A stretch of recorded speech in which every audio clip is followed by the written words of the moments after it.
Hello, this is Jeff Gilbert. Welcome to my live call tonight, and I'm talking about the gig economy and what's happened to it. How does it affect you? And for those of you that do not know me, why don't you know me? I've been involved in network marketing for over 40 years. I started in this business totally broke, sold a junk truck to get started because I didn't have any money to get started. Put $200 into my business, and the last almost 28 years now, I've been full-time in network marketing. So, if that interests you, keep listening.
Hey, by the way, so a question came up about, Gordon, Hester did his book, Positioned Right, is on Amazon.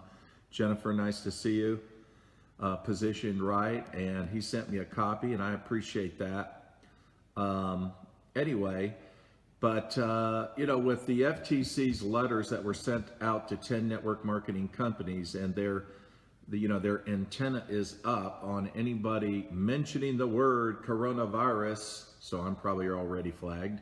Anyway, mentioning that word, and then talking about their product or their opportunity. I mean, it's like they're just watching and all over social media for that stuff and all that. And anyway. Of course, you heard what I said the last time. I guess it was it? Oh, it might have been Monday night. Yeah, I lose track of things.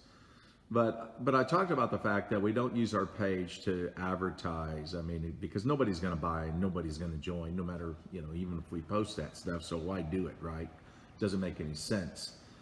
But when it comes to things that you want to share, your stories and all that, I made mention of the fact, just do that in your secret groups. And anyway, somebody pointed out, well, didn't Gordon say even secret groups aren't safe, from the government? Or, here's the thing.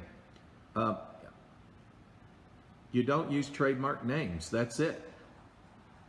It's just that simple. You can still accomplish everything that you want to talk about. I mean, we live in the land of the free.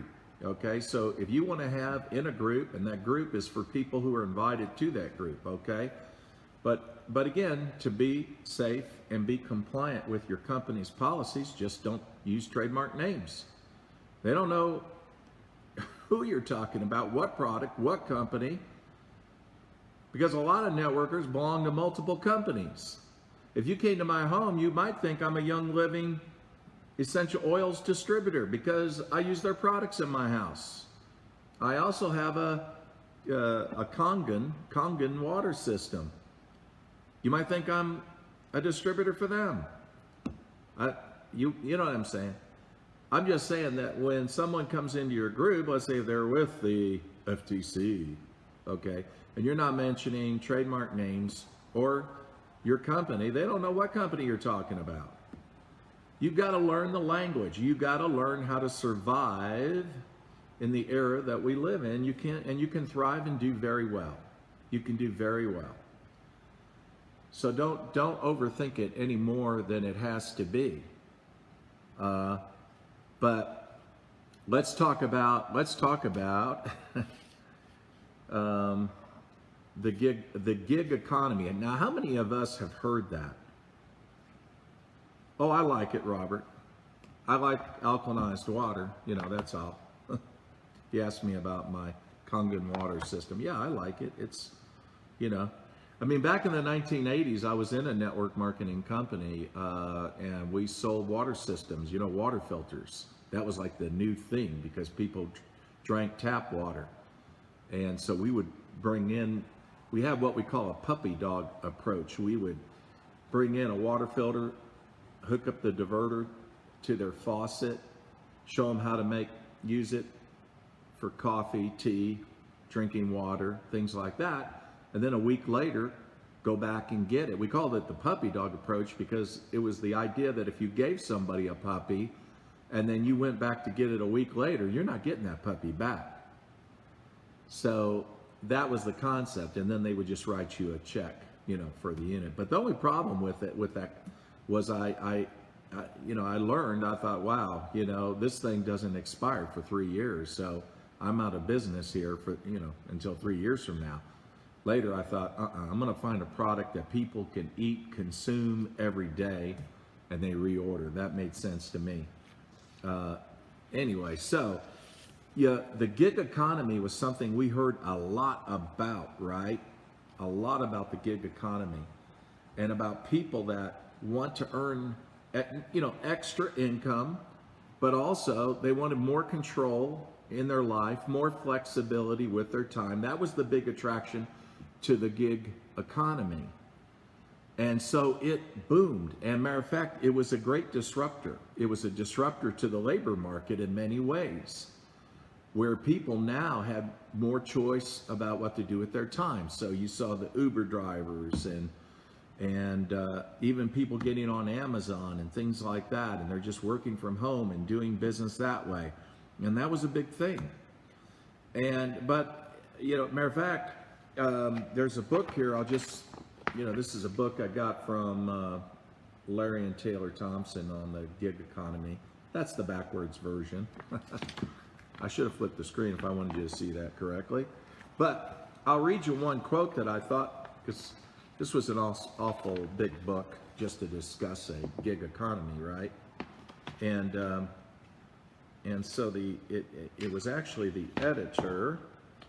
There he is. There he is, the editor. Just a couple of things he says on the publishing note. He said approximately 40% of the labor force, now it's 40% of the labor force, we're talking about in the United States, is currently involved in some type of gig, and we are rapidly approaching 50%. That's huge. That's huge. And at the same time, he talks about the fact that he says, currently, according to our research, the average savings account for a median family in the United States is $4,000, meaning half of Americans, aren't doing well. So the appeal of the gig economy that he says is approaching 50%. Now that was when this was published, and that was, I don't know, about 6 months ago, okay, the gig economy. Now, fast forward a few days ago, this is from the World Economic Forum. It said, gig workers among the hardest hit by the coronavirus pandemic. We went from 40% of the labor force in America is involved in the gig economy, and now this is saying a few days ago, gig workers are among the hardest hit by coronavirus pandemic. It says gig workers are quitting jobs due to a fall in demand and safety concerns. The majority of gig workers now have no income due to the COVID-19. They have no income. Wow. That's pretty strong. quote this article, gig workers are among the hardest hit economically by the coronavirus pandemic, according to a new survey. Almost 70% of gig workers said they now have no income, and only 23% have some money saved. Some money saved. What did that guy say? Less than 4,000 maybe? Among gig workers and the self-employed, some 89% are now looking for a new source of income. Of course, they wouldn't be looking for you guys, right? They're looking for a new source of income. The gig workers, the people that were happy with their gig, you know, they dig the gig. You know, that word gig, that comes back to my generation, man. It's like they want to steal that, man. That was our band. Our band, we played gigs. That's what we did when I was a kid. I used to go in bars all the time with my band, and we played in some crazy places too. Sometimes I had to fight my way out. But had some great bands though. Great bands. And so it goes on to say here, while the gig economy offers flexibility, workers have limited access to unemployment benefits, health insurance, or sick leave, blah, blah, blah. The bottom line is, this was talking about how great the gig economy was, how it's booming. Fast forward 6 months, this is talking about how it's been almost destroyed, decimated by the COVID-19. So that's the thing, friends. And I was also, there was another quote I just saw, and had to do with Ray Dalio that Tony Robbins used at our Financial Mastery a few months back when I was in Idaho. This is according to what Ray says this today. Dalio said, the American dream is lost in today's world. Inequality in education as well as low incomes for many in the U.S. produces economic disparity. Corporate leaders need to declare a wealth inequality a national crisis, and business leaders need to come together and find solutions. Well, here's the thing, you know, network marketing is that solution. It is that solution. When you think about, okay, so now the Uber drivers aren't driving, and there's a lot of people in different gigs, right, in the gig economy, or people in Amazon that were dependent on goods that were made in China to sell on Amazon. There's been a big disruption in materials and getting things. And for those of you, you know, here in the United States, most of your products in your network marketing company are made in America. They're made in America. Hopefully you don't rely or outsource to China for those things. So really your model, your business model is really the perfect business model right now, because now you can show people how to earn an income, how to send out a link to a friend to look at your product or your service, jump on a three-way call, jump on a Zoom call. You know, there's no need for us to advertise on our Facebook page what we do. We simply need to reach out to people and start having conversations and get them to look at it. When you think about over 40% of the labor force in the United States is involved in a gig economy, and we just read that it's just been turned upside down, don't you think that they might be interested in what you have? And interested in a very attractive way, because they had to trade time for money, didn't they? A lot of them did. Now they did better. It was better than having, let's say, a job. But what you do is very significantly different, because again, in the beginning, and I'll say in the beginning, it's really true. In network marketing, we do trade time for money, and sometimes it's time for no money. But that quickly moves over into what we call passive income. Passive income. Now, I want to say something here too, because I meant to mention this the other night, because some people want to talk about income, income claims, and The FTC hates that. They hate that, any kind of income claim. How do you show people the potential of an opportunity in terms of making money? Well, hopefully, your company has an income disclosure on your company website. And that is, it should show the low and the high for each ranked position. And that's totally acceptable to the government because companies are being very transparent and they're being very honest. However, some will try to use that and in an unfair way because they want to look at the total number of people who join a company, when we all understand that most people, when they join to use the product. They don't join because they anticipate making big money. But anyway, there is a positive thing that I like about income disclosure, and that is, again, it really can show the opportunity with your company. So without you getting into trouble or anything like that, you could easily send somebody a link to your company's income disclosure, and they can see what's going on, what people, how people are doing in your company. So let's go back to, again, to people that have been involved in the gig economy. I think they're some of the most perfect people for you to reach out to and talk to them about your opportunity, and that is how to create residual income. Residual income where you do the work once and you can get paid on it for many years, many years. And there are many people who have done this. So the thing is, that's attractive to them because, again, they can only trade time for money for so long, and then sooner or later age catches up with you, or health issues catch up with you, or unforeseen things like COVID-19 catch up with you, and what are you going to do? Okay? And yet during this crisis, during this pandemic, network marketing companies have soared. They've soared. They've done very well. So that's very attractive. Very attractive that you could reach out to these people and then show them a way to earn and make money. So what I want you to do is to spend less time with trying to put something attractive in your page, like any product claims or money claims. We don't want to do that, okay? Again, it never works anyway, so why do it?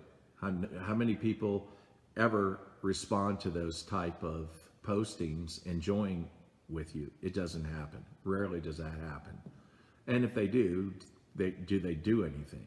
So we got to get creative, and getting creative is something that I've always done my entire career in network marketing for the last 40 years. And I was always one that reached out to strangers. So sometimes I would purchase lists, sometimes I would do research, sometimes I would run ads, whatever, All I wanted to do was get the phone to ring. If I could get the phone to ring, the next step was the appointment. That's all I wanted to do. I didn't want to do a presentation. I just wanted to set an appointment.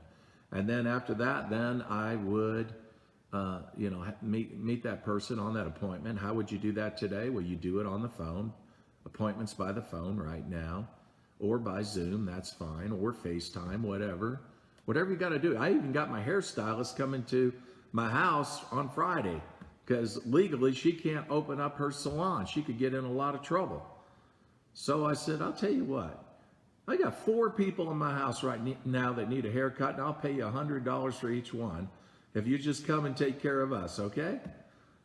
Well, she was really happy about that. So she's going to come out and see me on Friday. I'm just saying, the thing about it is, friends, we've got to start having conversations with people. Conversations, and that's the whole key. If you start having conversations with people and just see if they're willing to jump on a phone call with you, or look at a video and jump on a phone call with you, that's most important. If you can get good at doing that, because too many people are just used to spamming out messages or posting stuff on their page and just hoping something's going to bite. And You know, it doesn't work that way. What we have to do, we simply have to get disciplined into having conversations. Now, some people can get mental about that. You mean I got to talk to people? I mean, I usually text. I mean, you know, I just copy and paste, and then I hit send, and it goes to them, and then I wait for them to respond. No, got to change that. Got to start having conversations. It's not that, I mean, once you get it going, once you start doing it, it's going to get easier and easier and easier every time you do. And I'm going to tell you, again, you've heard me say this, there's a lot of people home and they have a lot of time right now. So then, you know, some are opening up. There's a lot of people not opening up, okay? There's a lot of people that are scared right now and they don't want to go out. So people are going to be home, and this is a good time to talk to people. And as much as we heard so much about the gig economy, and now that thing is deflated, and you have one of the greatest opportunities, and that is to show someone how they can use network marketing to market their, you know, your products, your services, and do it from their home, and do it well. I know I've been doing it all my life. I mean, 21 years ago, how much technology did we have? Very little. Social media didn't exist. I never left my driveway for 90 days when I started my last company 21 years ago. I didn't leave my driveway, but after 90 days, I had a team of 800 people. I didn't bring over a downline. That's right. I picked up that telephone and I talked to people. So I want you to put a challenge into your group. Start doing that. Start picking up the phone. Call them. Or use your device. I don't know. And if you're talking overseas, use WhatsApp to call them. However you call them, you know. Don't be like in the movie Rocky. Hey, yo, Adrian, come on down, see me now. You know. He's yelling outside the window. You remember that in the first movie? I love Rocky. Anyway. But, you know, start talking, start having conversations, and just look for those people out there that are involved in the gig economy. You know, 40% of the labor is involved in the gig economy in the United States. Oh my gosh. You know, this is a great time. It's a great time. And if somebody says to you, well, I really don't have, you know, the money is tight right now. Hey, it's your job as a leader to show them an action plan, to get them into the money, to recover the money that they're spending, to join with you in your company and get them into profit. It shouldn't be that hard to do. That might be something you might want to practice on tomorrow, okay? Talk to your upline. Now, I'm not talking about a scientific, complicated plan. I'm talking about do this and do that, and you get this. Something very simple. Simple, basic steps. And keep it simple like that. Your onboarding process needs to be simple. A few steps, that's it. Do this, you get that. Do this, you get that. Do this and teach them that, and you'll get also this. Get good at that. And then when you start talking to people and you're having conversations with people that were involved in the gig economy and they're hungry, you overcome the fear of what it's going to cost them to join. You turn that around and what it's going to cost them if they don't join you. You know, what they're going to lose out.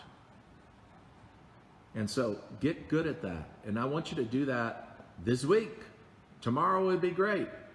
Start having conversations. Don't just post and send something in the messenger to somebody, okay? Seriously. Look for those gig workers. They're everywhere. And you can even ask some of your friends, hey, you know anybody that's been involved in the gig economy and, you know, that I can reach out to? Because they're entrepreneurs. That's the one thing I like about them. They're entrepreneurs. They're people that think outside the box. And they don't generally want to be, they don't want to have a job for the most part. They want to have their own hours. They want to, have unlimited income. There's things that you have a lot in common with those people. But here's what we also have to do, and this is something I want you to also keep in mind. Don't talk about your upline's income, okay? Don't do that. They quoted somebody, I won't say which company.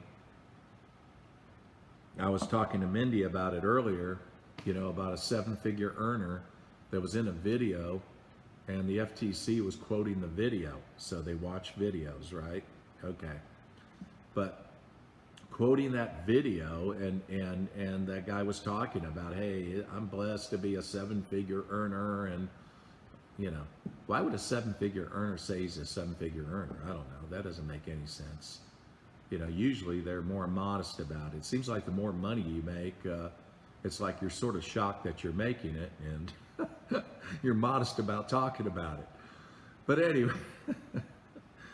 anyway, so the thing about it is, don't quote your upline's check, because I'm going to tell you, use this as the rule, okay? No person can imagine more than double what they're currently making. And if we go beyond that, it sounds like a scam. It really does. So if a person is making, let's say they're making $30,000 a year, anything beyond 60 just sounds too good to be true. So here's the thing. What we want to do is just show people, ask them the question, right now, if you could get out of this opportunity exactly what you're looking for in terms of income, what would that be? And then try to tailor an action plan for that person. Try to do that. Don't try to do that, just do it. And if you don't know how to do it, talk to your upline. But find an action plan suitable for that person. If they're only wanting to make $1,000 a month, that shouldn't be too hard to create an action plan for that. If they're looking to make $50,000, $60,000 in a year, you're going to have to step up the action plan. But again, the important thing is that it's believable. That it's believable. And reach out to me if you're confused about what that means. It's I would know what that means. But simple steps. Simple steps. So anyway, gig economy. 40% of the labor in the United States is involved in it. It is now deflated, and you, the great entrepreneur that you are in network marketing, have the opportunity to bring it to them, and the way to do that is start conversations. Talk to them, get a link to them, get them on the phone, get them in your business, move it along, show an action plan that they can understand, and don't quote your upline's check. Don't do that. The important thing, here's the thing. Get somebody earning a few $100s, then they believe they can earn more than a few hundred. They could probably double that. Get them making 1,000, they can believe they can make 2. You get them to 2, they believe they can make 4. Again, they cannot imagine more than twice what they're currently earning. That's generally how people are. So the important thing is that we come across with integrity, and we come across with just being real with people. So I hope you got some value out of this, and be safe in what you do. Tomorrow night I'll give you another heads up. We'll talk about something else, but go after the gig, because I tell you, that was the biggest thing, and then all of a sudden, boom, it's gone. It's deflated. Not totally gone. I mean, there's still some activity, and when the coronavirus flattens out, I would imagine some of that's going to come back, but it's not going to ever be the same again, that's for sure. I think there's going to be a certain amount of trust that's lost. So we're going to see people are going to be very, intentional in trying to find something more that they can control, something that they can control. When you're selling products that the sources of the product come from China, someplace like that, that's not going to be a good thing in the future. We can look for a lot of change. Again, that'd be all the more reason why they would look at you if your products are made in the United States. And if you're in another country and your network marketing headquarters is based in the United States, and that's a good thing too, because again, they're going to get those products to you. So feel good about the fact that there's so many out there that need you and they want to hear from you. They just don't know you yet, and they don't know about your opportunity. The more people you can reach out to now, the better. So I hope everyone has a great evening, and I'll see you tomorrow night, okay? Take care. Love all you guys.